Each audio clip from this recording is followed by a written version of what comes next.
Back to Fox top story. The Russians test launching a so-called Satan 3 nuclear missile. Satan 2, I'm sorry. Satan 2. They claim it can hit any target in the world, just as the Russian ambassador says relations with the United States are the worst he can ever remember. Quite a combo. Let's turn to Elena Polyakova.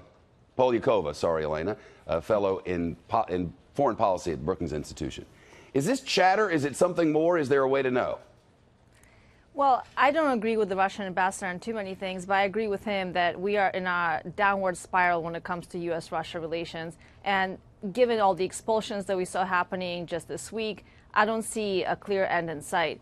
And I think the bigger problem is also that we don't have the same rules we had during the Cold War, where the Soviet Union knew what we were doing. We basically knew what they were doing. And now many of those rules of the game are pretty much gone.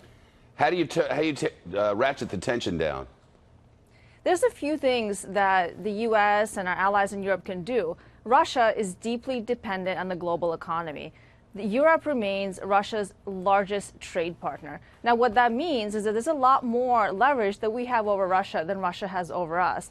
You know, they're testing all of these missiles, doing some saber rattling, but at the end of the day, we've been in a position where Russia can destroy the U.S. and the U.S. has all the power to destroy Russia. What we need to start thinking about is strategically, how do we punish Russia, impose consequences, and limit its power in the world? The economy is one way to do that. Another way to do that is to go after the dirty money. The Russian elite, the cronies close to Putin, they love having their yachts and their villas all over Europe, in the United States as well. And this is stolen money from the Russian people, and we can really go after them for that. What's your assessment of what's been done thus far? I actually think the Trump administration has done quite a bit to send a very clear message to Moscow.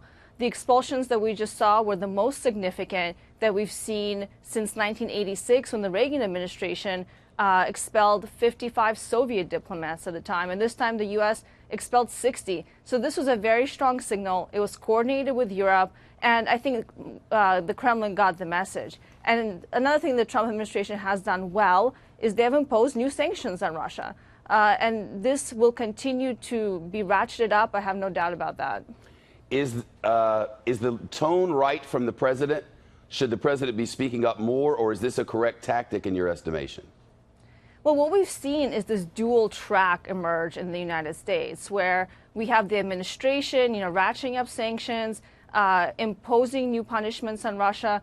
And then we have the appointment of Russia hawks coming up. John Bolton and Mike Pompeo have very clear views on Russia. They think Russia is an aggressor, not a potential partner. But then President Trump has remained relatively quiet as his administration has taken some very significant steps.